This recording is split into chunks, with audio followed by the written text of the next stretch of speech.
Hello and happy Monday, ladies and gentlemen. Welcome to this week's new episode of the Xbox Lunch Break Special. I'm one of your hosts, Mr. BoomStick XL. And of course, I'm here today with Fuzzy Belvedere. Fuzzy, listen, we have two magnificent topics to get into. One, I think, is going to be a great way to open up the show, and that is with positivity, right? Obviously, over the weekend, right before we started enjoying the weekend, we learned on Friday that more games were going over to PlayStation and Nintendo Switch 2, thanks to Nate the Hate. Now, I don't know him, and I'm not making any suggestions that this was a way to rebel rouse the Xbox community, but look, Fuzzy and I, the reason why we're 2 minutes tardy is because we were talking. I wanted to clarify some things, and we'll get into what we were talking about in the green room to clarify everything. I have a graphic that I want to throw up on the screen to kind of bring people back to the Xbox positivity side of things. It's very easy to be negative, and it always seems very suspicious when Xbox is running high, when anyone and everyone is talking about Xbox. Well, of course, the negative Nancy's decide to come on out and try and put a damper or basically pee down your back and tell you it's raining, and we're not going to stand for any of that. But Fuzzy Belvedere, how's everything, kind sir? Welcome back. Oh, glad to be here, man. I'm just right now enjoying gaming. We got Indiana Jones that's been simply amazing. Larger game, winning awards, getting nominations. Oh yeah. So it's a good day to be a Game Pass subscriber or an Xbox gamer in general. Still, trudging around in Forza Horizon 5. Been posting a couple of clips and things like that. But just having fun out there. I don't know what all the fuss is about, but we got that developer direct in a little over a week and a half or so. So looking forward to that. And when we get these release dates for these upcoming games. So yeah, everything's good.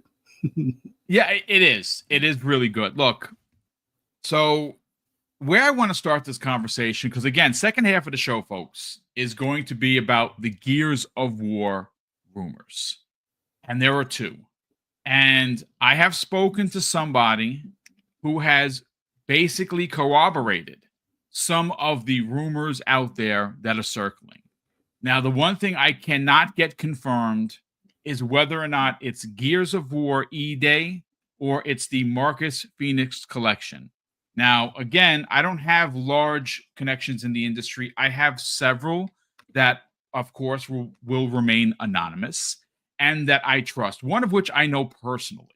So basically, when they talk, I certainly listen.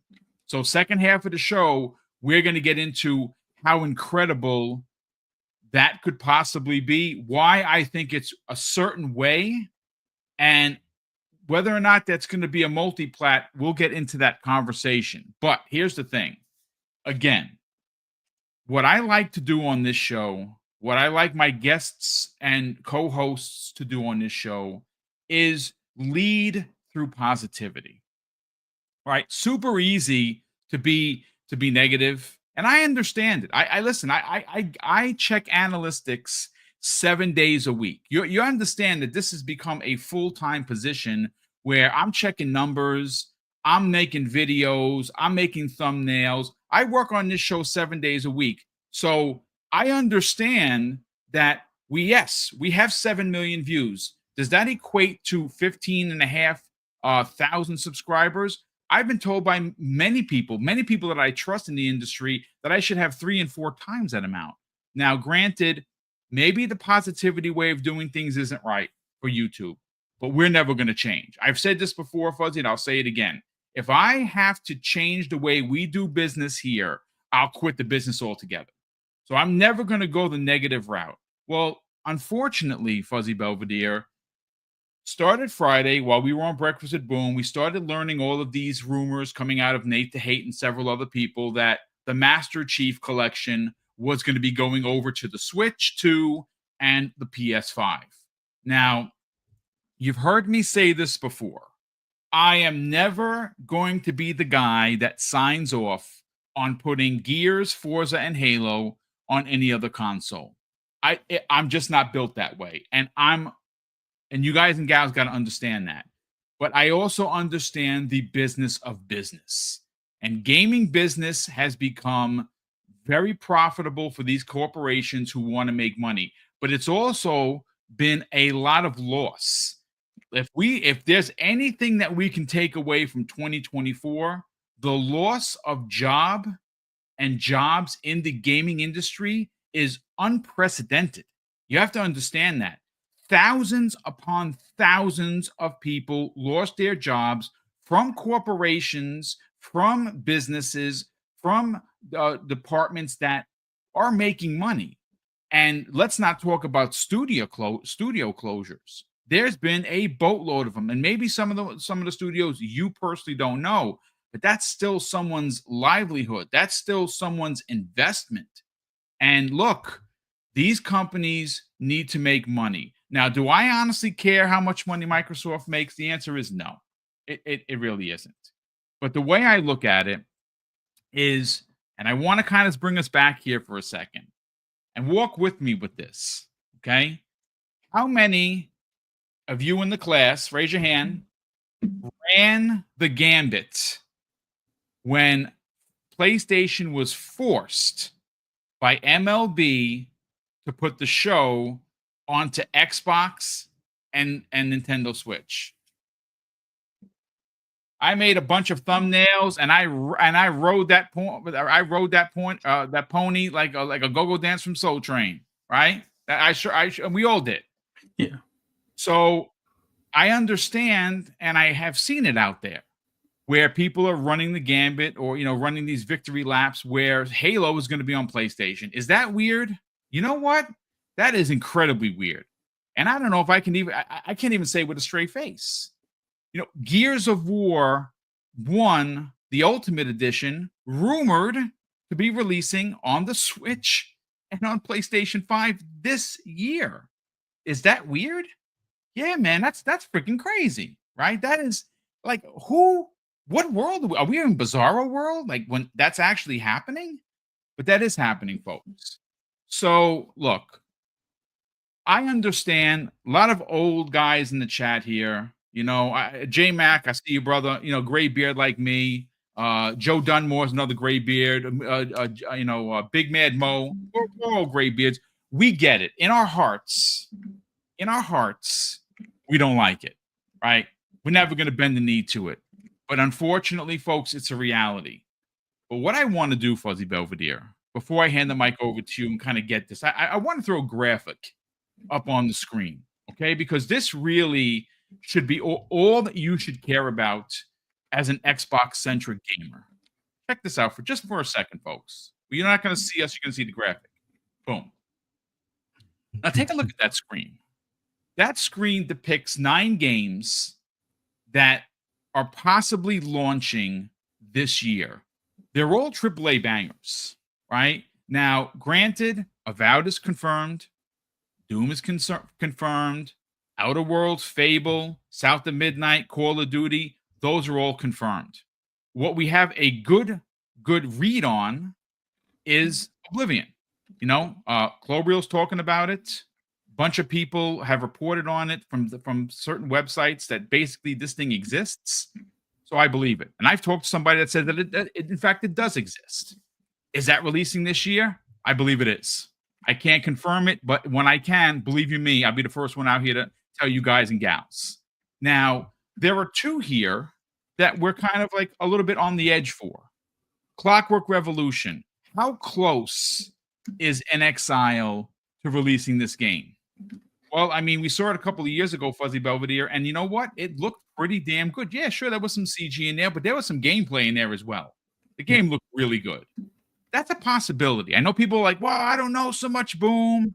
That could be one of those mystery games that we see at this direct that's happening in 10 days, give or take? Yeah.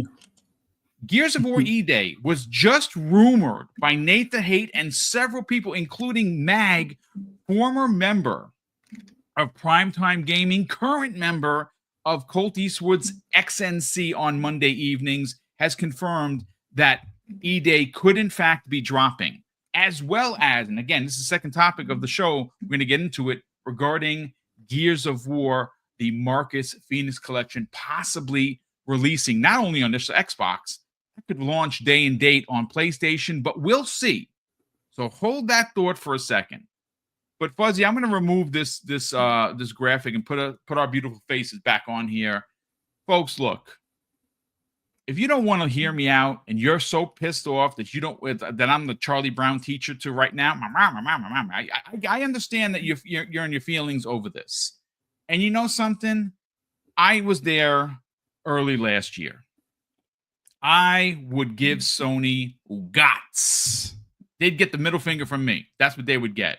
But I'm not running the business. And if I was running the business, I'd run the business to the ground. Because what the hell do I know? I don't got a business degree. I'm just a knucklehead podcaster. But I can tell you that graphic that you just saw is all you need to know of why you shouldn't care where games go anywhere. I understand it, folks. I can hear it. I can hear the people yelling at their screen, at their phone. What the hell is Boom talking about? He's bending the knee. No. What I have come to is acceptance. It's not right, especially in the world that we all grew up in, especially the graybeards. We grew up in a world where buy game for box, and that game stays on that box. That's it, right? That's not the way it is anymore. We need to look at this from a positive way of thinking. Those 9 games are just a small fraction of what is coming into Xbox Game Pass Ultimate this year.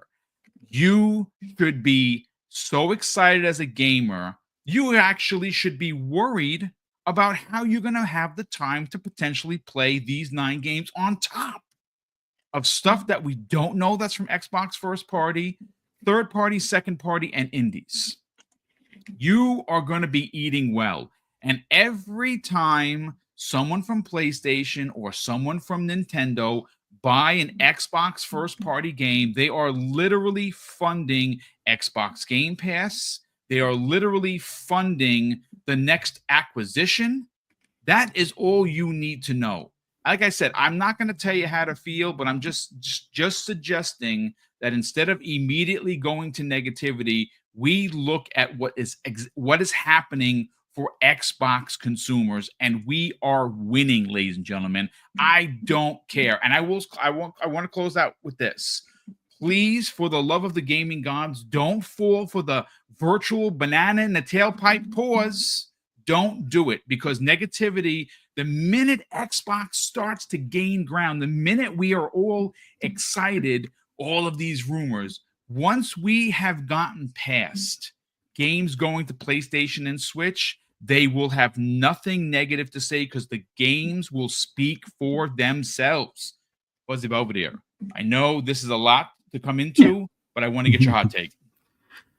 I think for me, I moved past it after Hi-Fi Rush. Like, to me, it was more about it being the new IP that they were sharing, but looking how they were pretty much looking to close the studio and get whatever they could out of it prior to that. I understand the business move, but it doesn't make it any more enjoyable or accepting. But I think in the grand scheme of things, as Xbox fans and Xbox gamers, I think the big thing we've been asking for are the games for all these years after all the studio acquisitions and saying wait for E3. We now have all of those things pretty much at our doorstep. Release dates are going to be revealed in like a little over a week at the Dev Direct. And at that point, it's just a matter of, like what Boom said, trying to figure out how much spare time you have to get through these games so that it doesn't pile up your backlog. And then on top of the first party, you have all the things going into Game Pass day one. So this is going to be a pretty big year if you're a Game Pass subscriber or if you're on the Xbox platform. The games go into other places. Those guys, since they're not subscribed or don't have Game Pass on those other devices, they got to pay full boat, which full boat means more money back to the studios, less likelihood of layoffs or closures, because now we have another platform that's helped funding our first party. Remember, Jim Ryan said it in the court documents that, like with Call of Duty, that was what they were using that 30%, or I guess it was somewhere between 20 and 30%. That was to help fund their first party, which I'm pretty sure they could still use it. But looking at their first party, it's looking a lot like Xbox did back in 2017 and prior, where it was like maybe 1 or 2 first party games a year, if that. And now at this point, it's almost like it's ironic that the PlayStation cats that would always say, "Oh, Xbox games are terrible, they're not the same quality," blah blah blah. Now they're cheering for Xbox games because it's kind of dry over on their platform for the most part. You have MLB The Show, which comes out annually, but never goes into their service. It's day one in Game Pass. And it actually seems to be performing better on the Xbox platform than it does on its own home platform, which is ironic.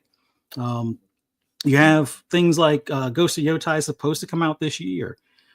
There's some people that are upset about the change in character and whatnot, or that the fact that there's more of a roadmap for their movies and TV shows or anime than there is for their games. But I'd much rather have the guessing game that we have for like the 4th or 5th surprise for the upcoming Dev Direct than not really knowing anything that's coming to your platform.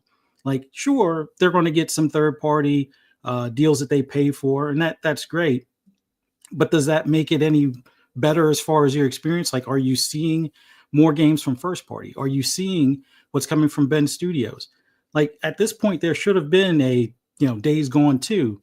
Yeah. But we all know how the internal fighting and whatnot, and I guess Herman Hulst being more of a fan of the studio that does Horizon, kind of shut that whole deal down and made them like kind of like a support studio for a while. And now rumor is they're working on a games as a service, which more power to them. Hopefully they survive, unlike Firewalk or whatever that other studio was with Concord and stuff. But I think at this point, the bigger thing to look back at is we have so much in the next, I would say 3 to 5 years, as far as a roadmap, that you'll constantly have something to play. Now, not everything is going to be for everybody, but there is going to be, I would say, at least 1 or 2 that you can probably cherry pick from that, or cherry pick from the items that are coming to Game Pass monthly. But I think for me, the big thing is the games. Indiana Jones was larger than I expected. As far as I figured maybe an Uncharted or like a Tomb Raider in first person, but on a smaller scale, because I didn't think they had as much development time as they did. Sure, it was worked on prior to the acquisition, but I still didn't think it was going to have quite the scope that it wound up having. And now we know there's going to be pretty much like a trilogy of these. So we have another one that's already in the works. We have the DLC probably coming, next year or later this year even. And you're going to have another one probably within the next 3 to 5 years on top of that. So it goes to show that the way this plan is going to work out, we'll get more of the games from more of the studios. More of the studios will have more teams to make more games. Yes. And that gives them the freedom to experiment or be weird with some games.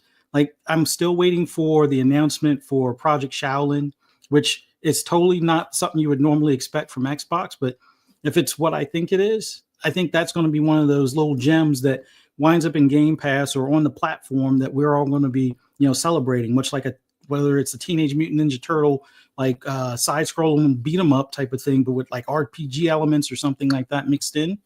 I think those are the things that we should be celebrating coming to the platform. The fact that more things from Square and more things from Sega that skipped the platform last generation completely are now coming to the platform. So this notion that Xbox is dying or is dead, this zombie theory of sorts, needs to die with that whole notion that Xbox has no games. It pretty much has all the games, so much to the point where it has to share with other platforms. So I'm not worried about the other games going to the other platforms. The way I look at it is, if you're a diehard Halo fan, get on that multiplayer and egg on those noobs from PlayStation that are going to be on there. Wreck them if you can. And that would be the way to settle the console war that will carry on until there are no more consoles, until we're just using branded controllers on our TVs or whatever the case may be. Now, that may not be for like another 20 years or so, but I think the way Xbox is moving, the fact that we're hearing from Jason Ronald about the Xbox OS, and that would be something for those that are upgrading to PC or eyeing some of those handheld PCs. That will be the next step, to have more of a console-like experience, so you don't have to worry about all of the nitty-gritty with tweaking or tuning your PC to get the game to run properly. I think the step that they're moving is blurring those lines between PC and console. Yeah, it makes some of those in the console space feel like they're being neglected, but it's a way to ensure, guarantee that your current library can move forward with you. If they kept on focusing solely on console and ignore their Windows presence on PC, at some point it's going to be the end of the road for support on Xbox, the original Xbox, or even the 360 titles. They've closed the stores, but the digital content that is in your library is still yours to keep.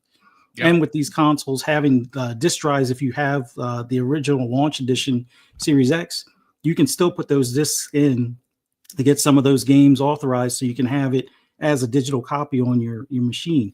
You'll still need to have the disc in place when playing it, because they didn't have, since the 2013 situation with the DRM didn't quite land as they expected. We still have to, have it where it recognizes the original disc as the owner. But I think in the grand scheme of things, it's all about games. Sure, you're going to have the PlayStation cats, doing their parades and cheering that, they have some of our games. But what's going to happen when PlayStation winds up doing something similar? Are they all going to suddenly go quiet or disappear? A lot of them were the same ones that were saying it was over for Xbox when games went to PC, and that PlayStation would never do that. Now they're doing that. Now the caveat or the goalpost movement is, well, they'll never be day and date. Well, they just had some that were day and date, like some of their multiplayer. Yeah. Eventually their single player will be the same. When it comes to business, they're about money, and the fans are still going to buy the games and play the games, even if they put them on PC day one. Excuse me. And then the main thing is, if they wind up being on other platforms, if their core customers aren't buying it, somebody's going to wind up buying it. It's not like all of a sudden, if every Xbox owner that's upset about them putting games on PlayStation stop buying games, that's not necessarily going to stop them from doing that same thing. I would say the biggest thing is, if you want to show Xbox that you want to show your value to them, continue with your subscription of Game Pass. Yeah. Whether you pay out of pocket and do like a CD keys version, or do like I do with Microsoft Rewards, which now the Microsoft Rewards makes it even easier. Or dude, I guess I could say Xbox better. Rewards. Yes. Yeah. It's so much easier now that you can now have those points pay for Game Pass or pay for gift cards towards other games and things. That's the best way to do it. Like, you're saving the money, so that way, if you choose to buy another platform or choose to buy another device, especially one of those handheld PCs, that's where I would say you can show them that's the road that they should pay attention to. That's where they're going to have the bigger player base. That's where they're going to have more customers in that space, where they're buying DLC, they're buying the additional content, and they're going to want to continue doing that. If you just abandon the platform, I guess that's fine. It'll continue to move on without you. But I think in the grand scheme of things, if you stop playing Xbox on Xbox just to go over to PlayStation to play the same Xbox games, wouldn't that be kind of a backwards move in saying, okay, I'm going to for these games? Yeah, it's like, why go to PlayStation to play Halo if you already have your Xbox? Like that's almost like 10 steps back to take one step forward. I don't know, but for me, I'm happy that the games are still coming. I'm happy that they're moving forward as far as blurring those lines between PC and console. We have a showcase to look forward to. PlayStation cats are still looking for that second secret showcase that was supposed to be several years ago now at this point. That I think the last big time they had a showcase, an actual showcase, not just a state of play, was when they showed off Concord, and we all see how that went. So I can't be mad at Xbox anymore after this point for the fact that they're going to continue to deliver games. Sure, I was mad about Hi-Fi Rush and Tango Gameworks, but Tango's living on under Crafton now. Will they still work together in the future for possibly a Hi-Fi Rush 2? I certainly hope so. Yes. But as it speaks right now, I'm much more excited and looking forward to things like South of Midnight, Clockwork Revolution, possibly more expansions for Starfield. I think we have, was it Starborn is another one that's in the works, and whatever Bethesda's online studios working on Project Kestrel is another which one is to look supposed to forward be a to. big game. It's a AAA bomb that they're working on. It's not going to be. I'll put it to this way: what they're working on isn't going to be a schlub like Mhm. Fallout 76 was when it first came out. It's not going to be that. They are cooking, Yeah, and the reason why they can cook is because Xbox owns 30 plus studios. There's yeah, no rush to get it out. That's the difference. yeah. And all the studios are now starting to reap the rewards of working well together as far as like Yep. when it comes to optimizing UE5 and learning some of the techniques. And we're going to see that with E-Day because the actual kings of Unreal Engine are going to be, releasing that game, and their footprint helped with Ninja Theory. And Ninja Theory is taking it to another level with the facial expressions and the motion capture and all that stuff. So I'm curious to see what State of Decay 3 has to deliver, because once again, Undead Labs is working with both of those teams as well Yep. to learn and tweak or improve their technique as far as with Unreal Engine. But even the in-house engines, like what was used for Indiana Jones, just imagine that now for Wolfenstein moving forward, or any other games that it or any other Xbox studio might use that engine. So yeah, the future is bright for Xbox. It's far from dead. Pretty much, I know there are people that are like, well, look what happened to Sega. Well, Sega's still alive and kicking. They're not doing hardware. I don't think that's going to be the case for Xbox. The big thing with Xbox is that they have this new service where, sure, you can get it on the TV, but they're still going to want it on PCs. They're still going to want a Yep. console under your TV. Now, I would say 2 generations from now, they might stop making that themselves and have their partners make them. But even still, if you look at things like the Surface laptops versus other Windows laptops out there, that's not going to be much more of a different scenario where you still have a PC. It's just that the Surface is going to be the premier or the premium one, for the price point, to be able to use all the advantages and functions of the Windows, operating system. So future Xboxes will probably be the same. The best one that you'll be able to buy out of the box without any modifications will probably be the one made by Xbox. And Yep. then you might get one from ROG Ally that may have more memory or more hard drive space, or has a faster, bus or something like that. So I wouldn't worry about Xbox's future at this point, more so just scheduling the time to play the games. And that's the big thing, that's what this hobby is about, enjoying the games. Tune out the negativity, because all it's going to do is just spiral you down into what PlayStation cats are looking at now, where their future is pretty much a game that they've already complained about with Yotai, and that Fair Games is that one that they're all quiet about now, considering how Concord did. So I'd rather not be in that scenario. Listen, great points all around. And I do want to kind of shout out where did he say this? I had it here, and this chat's going so fast. If I find it, KC, I want to read what he wrote, because it was actually pretty brilliant. I want to paraphrase so I actually find it. Oh, here we go. K/C in the chat says, if you want to know the future of gaming, just pay attention to what Xbox is doing. And I think that's a beautiful point, because look, like I said, us old dudes, we don't like this, crossing the streams, blurring the lines of console, because that's not how we were raised. But this is a new generation. This is a new way of doing business.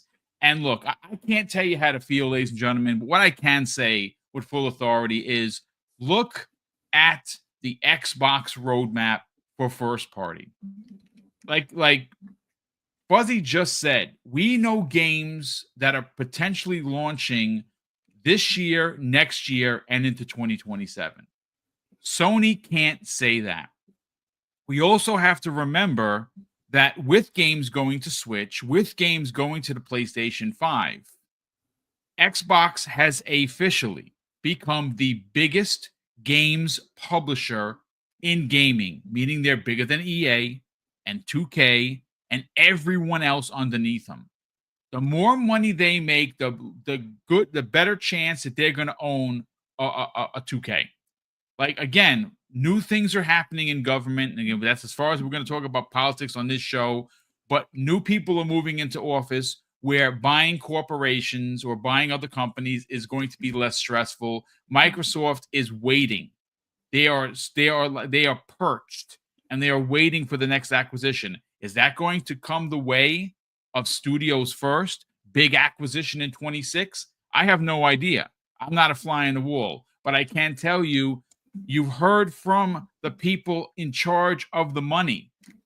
Satya Nadella himself said they are not done shopping, which tells me that someone like a 2K could be, be up for grabs. Who knows? And well, if you already own Call of Duty, you might as well own Grand Theft Auto as well. And we'll see. But again, folks, I'm not here to tell you how to feel. I'm here to just do not let the people of the interwebs, and that's the community, that is the content creation community, and that is the journalists. Don't let them sell you on Xbox being sour, or that you should be sour about a 15. I mean, think about this for a second. So I just happened to look.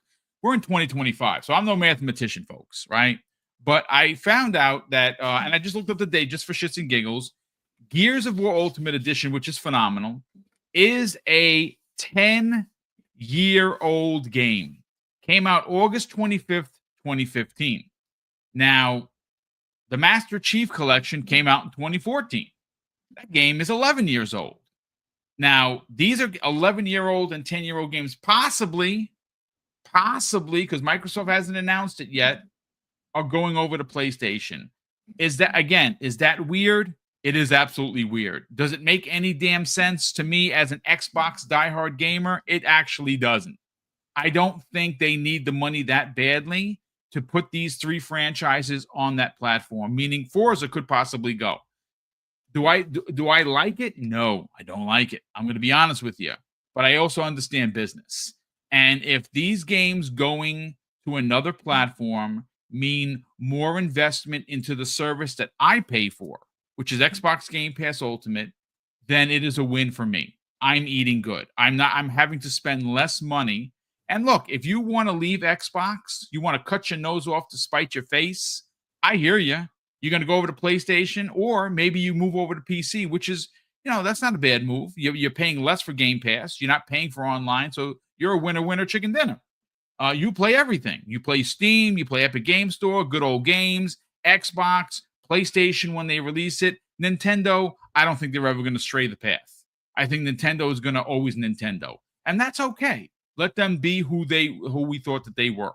But as for the community being sour, folks, look, don't fall for the virtual banana in the tailpipe. I want to keep repeating that, because that's what the negative community wants us to do. They want us to give Xbox the finger. They want people to abandon the brand. They want people fighting with each other. Listen, we're all allowed our opinions. If this is really bothersome of you, I'm not going to fight you on it, folks. I understand. I have evolved to understanding and accepting. Now, maybe I'm a knucklehead for doing so, but I am also a retired guy who pays a certain amount of money for a whole lot of games in a service that no one else in the industry is doing.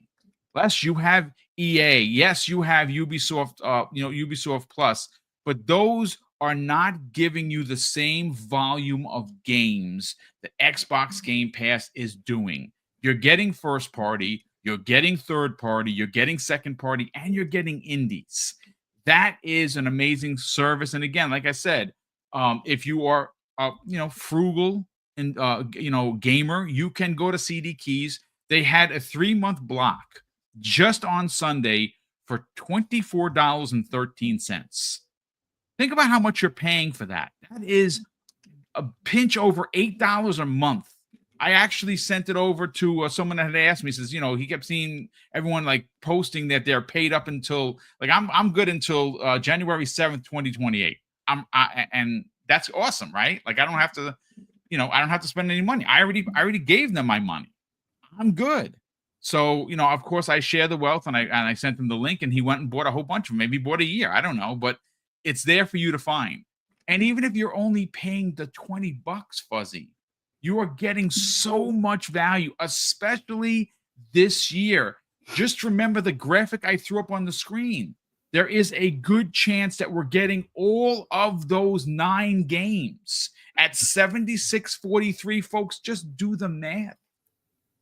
Just do the math. It's a pinch under 700 that you would spend on these games, not counting upgrades for the $30 for season passes and extra cloaks and daggers and swords and stuff.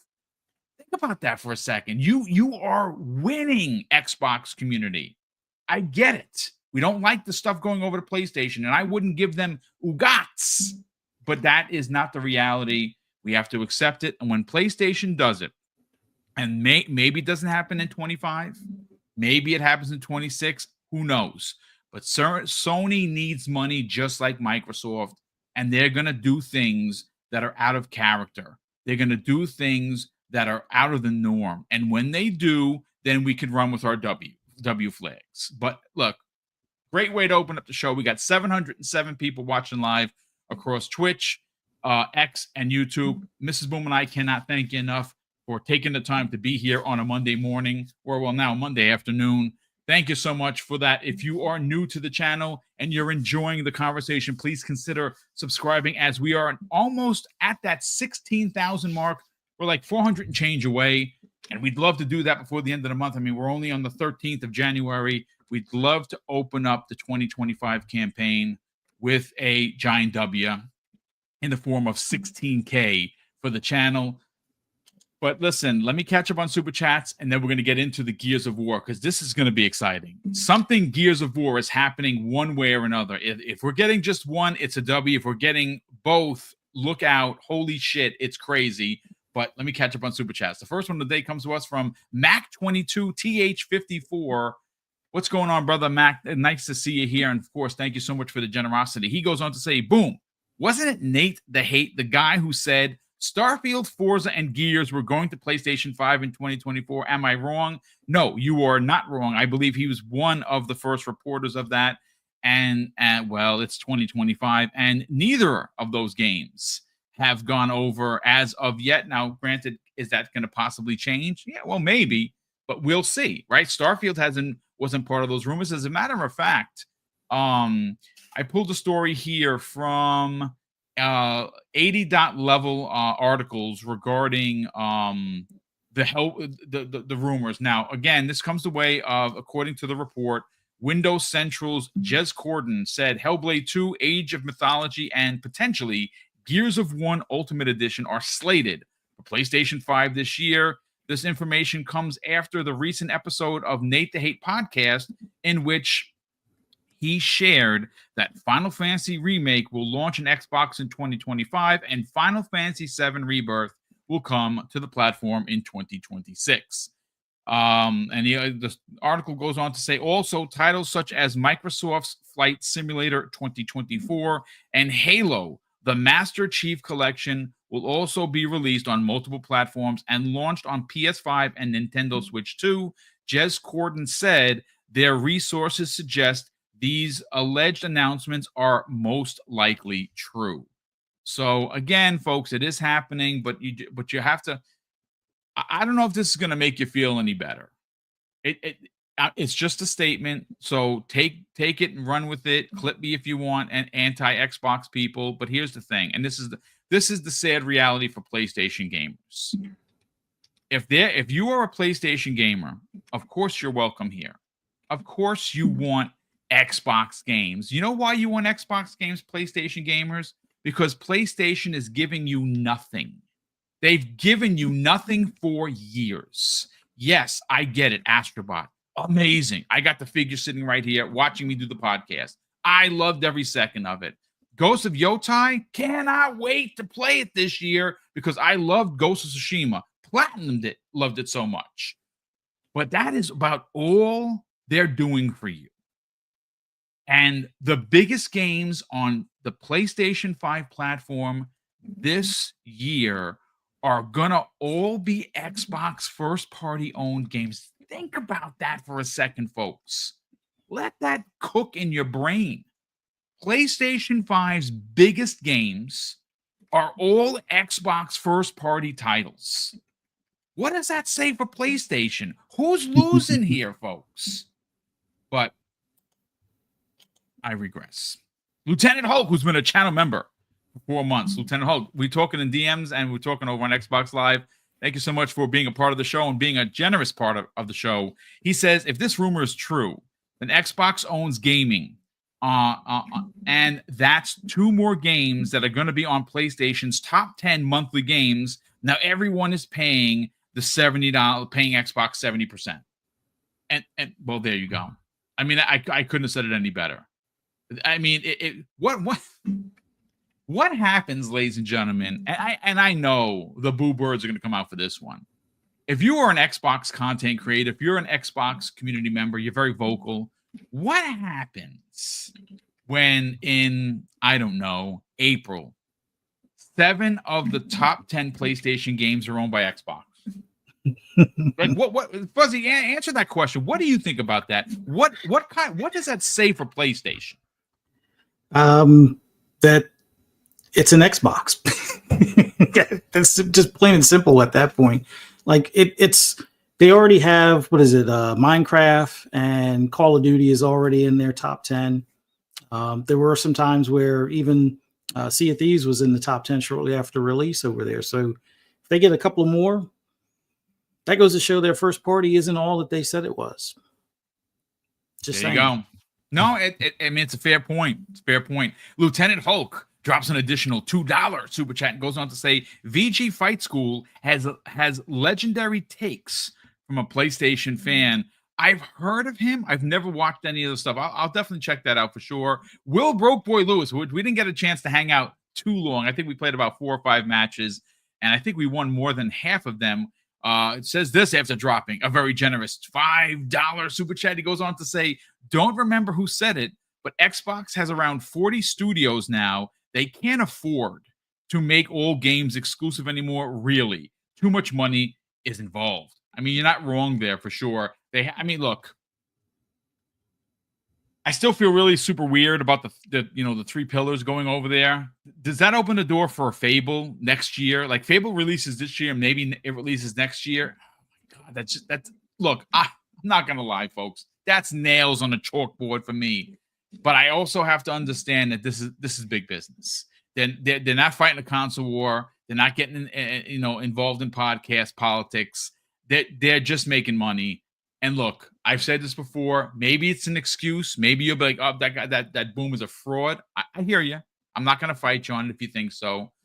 But every time an Xbox player invests into Game Pass, we know that they spend $1 billion. When PlayStation gamers and Switch gamers are buying Xbox first-party games, that is more money for investment. I know you're like, oh, they're going to put it in the bank. That's fine. But it's more investment into the brand. That's why the brand isn't dying. I understand that lines are being blurred. I get all of that. But we have to understand that they're not taking anything away from you. Any additional thoughts on that, Fuzzy? I just don't know why PlayStation gamers are still, like, instead of asking Sony where their first party is, they're asking Xbox to constantly put games over there. Yeah. It just feels weird to me. But I've moved past it. Like if it happens, it happens. If it doesn't, even better, because now we got receipts of the PlayStation cats. Like, oh yeah, Halo's coming over. I'm happy. And it's like, weren't you the same ones that were laughing at Craig's face a couple of years ago, like in 2020?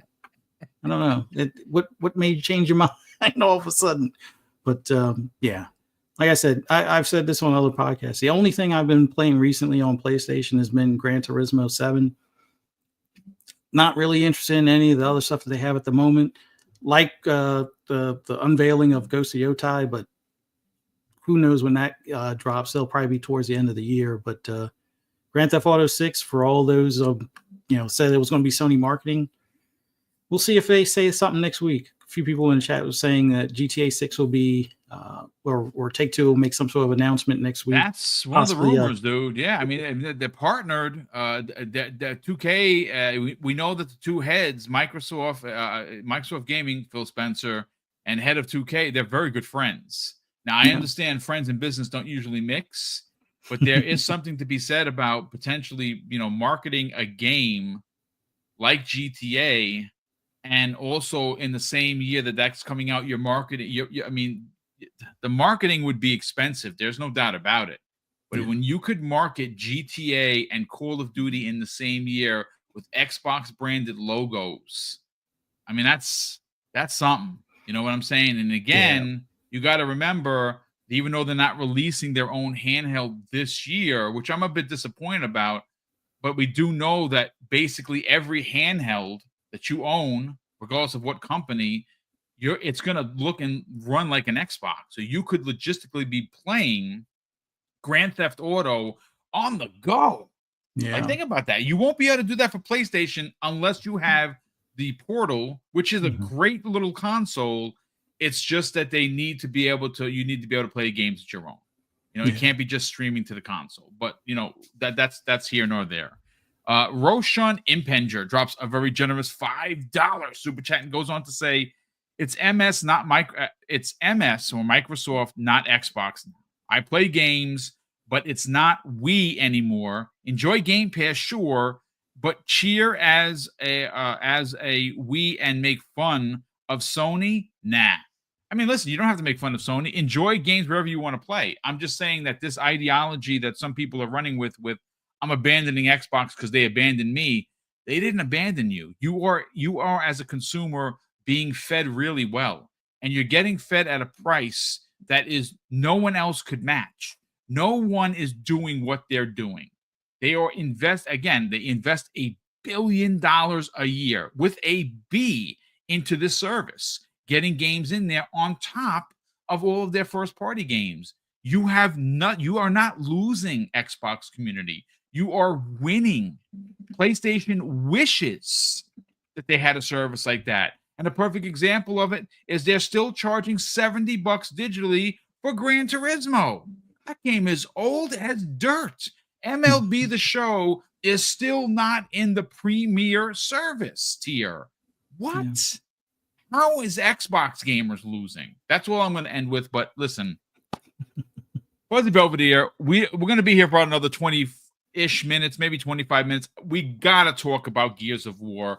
Yeah. This has been a rumor. You heard now, Mag, obviously, who was a panel member on Primetime Gaming, is now a co-host to XNC with Colt Eastwood.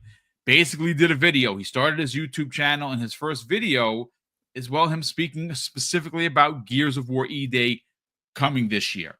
Now, is that a possibility? Look, I want to give my hot take on it. I'll get yours. In the chat, please get involved. Okay, here's the thing.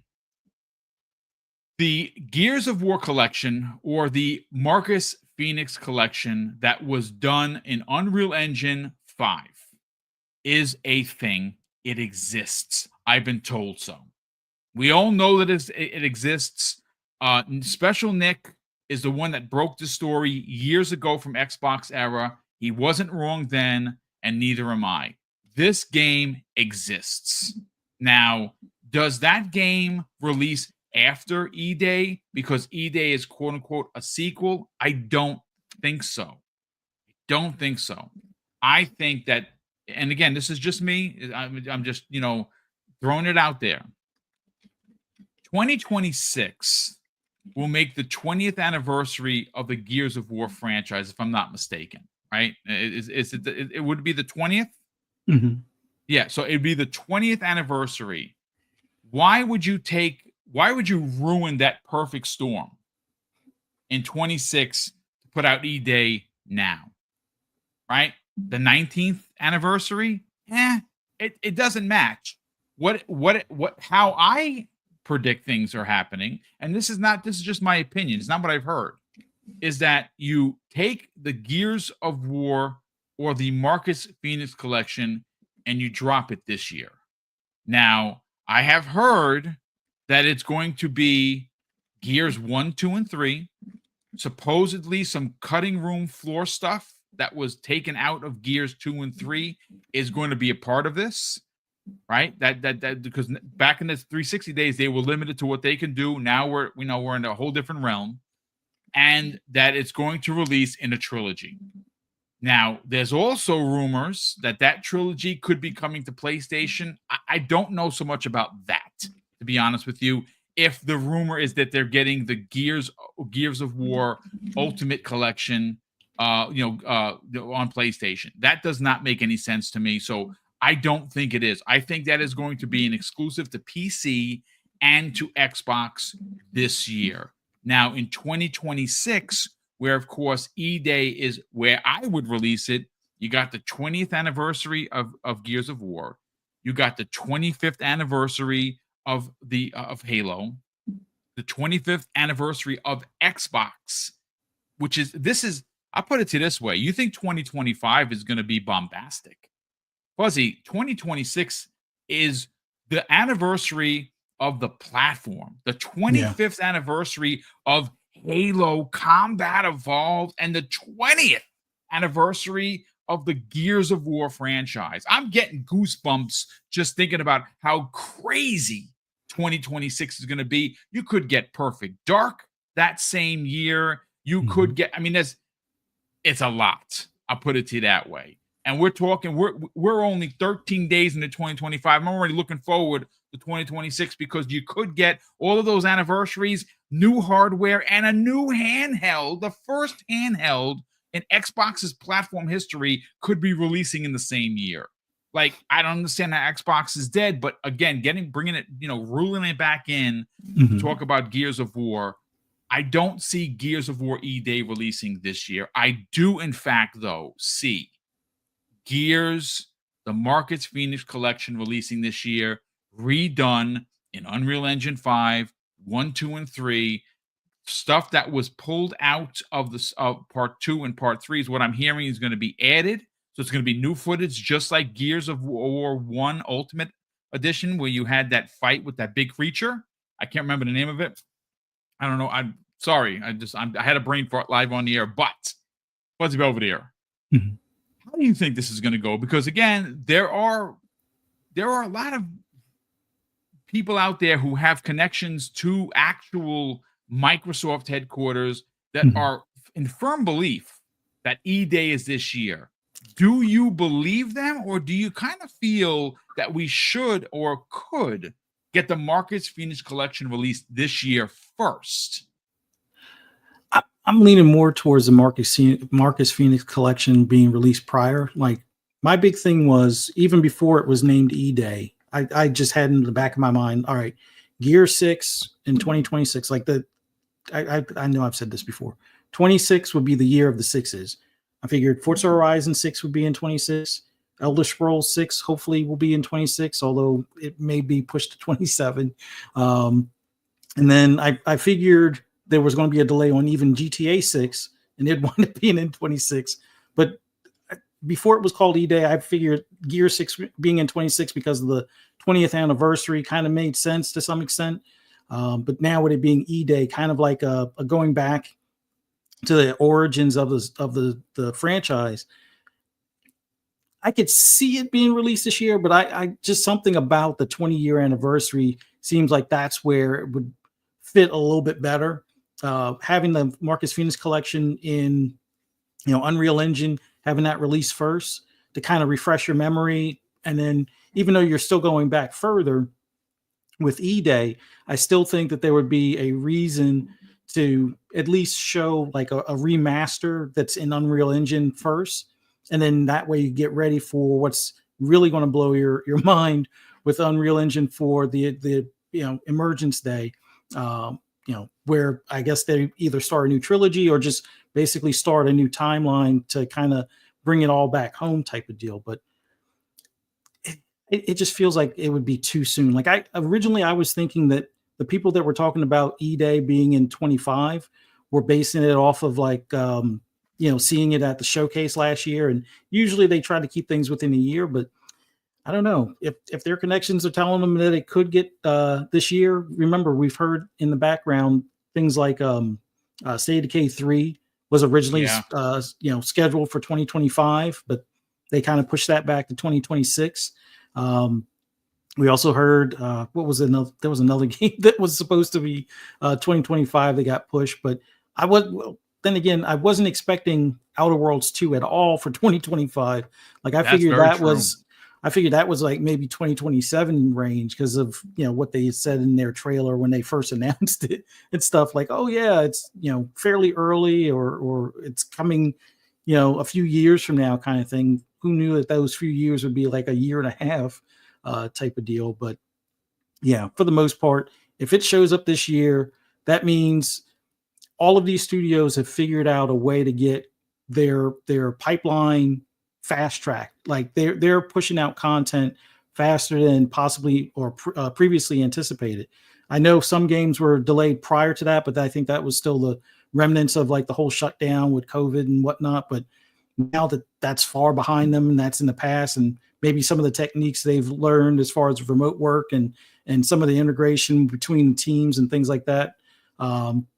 I guess that's made it a lot easier or smoother to get these games done faster. So if it shows up this year, I'll be pleasantly surprised. But I feel E-Day is 26. Marcus Phoenix makes sense to release this year, and 26 is going to be a big year with the next gen console, possibly a handheld, whether that's holiday of 25 going into 26 or holiday of 26. Yeah, 26 is going to be a big year any way you look at it, but 25, it's already shaping up to be a huge year for the stuff that we know for a fact is coming, and then some of the rumors as far as the projects being worked on now. But I don't know. I know Mag has those connections, so he's been right before, and usually doesn't speak on stuff unless he's heard from reliable source or multiple sources to kind of verify things. So it'll be interesting to see. It's funny. I left out a game that could be two games actually that could be out in 26 on top of Gears, on top of Halo, which again is it the rumored Combat Evolved redone in Unreal Engine 5? I mean, that would be a great 25th anniversary way to do it. And again, let the new Halo cook. They've been working on it. They got a whole bunch of new staff. They have new leadership. Whatever the next Halo is going to be, let them cook. I would be very happy with a Unreal Engine 5 ground rebuilt of Combat Evolved. That would be pretty dope. I'm going to be honest with you. So you get Gears War E-Day, which of course is a prequel to Gears of War. You have State of Decay 3 potentially launching next year. You'd also have, we talked about it. Perfect Dark would be launching next year on top of a new Call of Duty, which is rumored to be Infinity Ward's next game launching with the console, right? I mean, it's just bonkers how many games are already slated for 2026, and we're only 13 days into this year. And there is one that I had in my mind that just ran out of it. I'm trying to think of what else could be coming out in 2026. Oh, Forza Horizon 6. Yeah. Now, if Forza Horizon 6 doesn't show up at the Dev Direct, and some of us, including you, think that it just might, based on some commentary, right? Mm-hmm.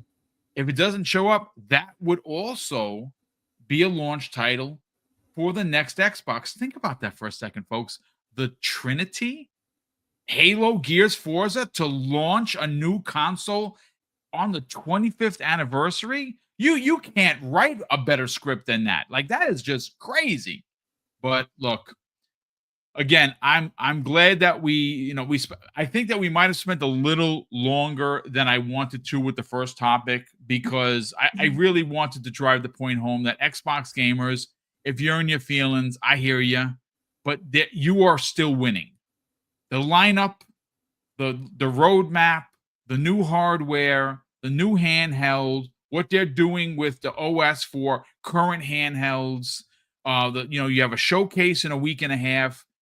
Folks, you are winning. Xbox gamers are winning. There is no other way to talk about it. Again, I understand the negativity, but don't fall for it. It's a lot of people will use those negativity emotions to get you all riled up for no reason, right? And I said this before, and I will reiterate it. The biggest games coming to PlayStation in 2025 are Xbox owned IPs. That's all you need to put in your cap and walk away with it.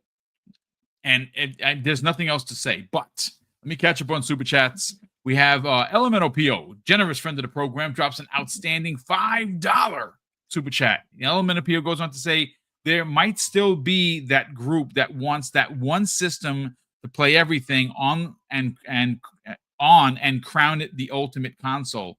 Well, that's kind of PC already, right? Like, I mean, look, I'm never gonna go to the PC route, folks. I'm just not gonna do it. But if you did, if the blurring of the line said, you know what, I don't need an Xbox. I have a $5,000 rig. That is good on you, man. Let me give you a pat on the ass.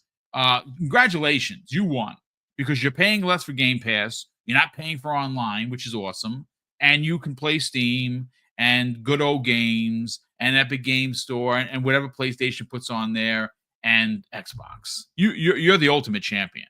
For me, I like having the consoles. I'm gonna get a Switch too. I'm gonna get a PlayStation 6. I'm gonna get an Xbox, whatever, and I'm gonna keep the PC when I have to upgrade for keeping the channel moving. That's probably as powerful as I'm gonna get because I don't really care about PC.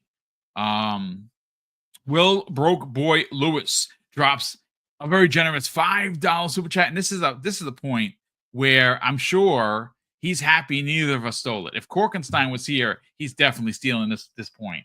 So he says this: PlayStation fanboys, who cares if PC gets our games? They are 2 and 3 years old, and we're done with them anyway. And he goes on to say, also, we're getting a 5 to 15-year-old Xbox game. Suck it, Xbox. And he's not wrong. Think about that. Think about that mentality for a second. It's hilarious, but that is ultimately what they're saying. They're running around. Just imagine the biggest PlayStation channel is running around with this big giant W around their living room like they won something. And the games that they're going over there are a decade and a half old. Like, I mean, come on. Like, who really won here? Did anyone lose an Xbox on Team Xbox? No, you didn't. So we also have our generous friend all the way from Hawaii, Nino Vestek, who has once again gifted one double barrel gaming membership. Aloha to you and the fan, brother. Thank you for the consistent generosity. But listen, folks, hopefully you enjoyed the conversation. Tomorrow at 12 p.m. Eastern Standard Time, I'll be sitting down with Jamie Moran, of course, Infinite Umbra, to break down some other stories that are going on. Hopefully we'll have some more information or maybe even some rumors to talk about tomorrow on the Xbox Factor podcast. Wednesday evening, ladies and gentlemen, we'll be back with our regular scheduled program for Primetime Gaming, 7 p.m. Eastern Standard Time. And, of course, the X-Vlog Live on Thursday and Breakfast with Boom this Friday morning. We have a ton of stuff to get into. And, of course, the Switch 2 talk is starting to heat up, and I actually cannot wait for that to get its official release date so I can pre-order it. Hopefully, I'm able to pre-order it because Nintendo is very funny with those pre-orders. If you're not there day one, you kind of lose out. But hopefully, that's not the case with me because I need 3 of them. One for me, one for Mrs. Boom, and one for Tyler. So I got to get in on that. But that's going to do it for us here. Fuzzy Belvedere, let's sell the brand, but just not your brand, obviously, because if you are new to the channel, you should subscribe to the best place for anything and everything in the racing genre with Fuzzy Belvedere. But his wife also has a horror podcast Friday evening, 6 p.m. Eastern Standard Time, called Fright Night with Ferocious Fee. And obviously, we want to find out where we can subscribe to both of those channels. But more importantly, follow you both on social media. Well, as always, greatly appreciate being on here with you, Boom, and interacting with everybody in the chat. Love doing this. Love talking about games and enjoying this hobby. Greatly appreciate everybody interacting. I know some people may not necessarily agree on some of my views on it, but in the grand scheme of things, enjoy what you have in front of you as far as the games coming out, and look forward to even more coming on or coming out later out this year. But for those that want to hear my rambles and rants on anything gaming related, you can always find me on social media other than Facebook at Fuzzy_Belvedere. But if you're also into horror along with gaming, or it's just horror movies in general, I'm more of a zombie flick fan, but any type of horror genre, definitely give my wife a follow. Ferocious Fee 78 on both Blue Sky as well as on Twitter or X or whatever you want to call it, as well as check out our podcast Friday evenings, 6 p.m. Eastern Standard Time. Not sure what the movie is this week. Wife hasn't told me just yet, but we did Old 37 last week. Just imagine an ambulance driver that's doesn't have your best interest in mind when they are on the scene, kind of thing. But there's been a ton of other good movies we've given our takes on and things like that. So definitely check her out on YouTube.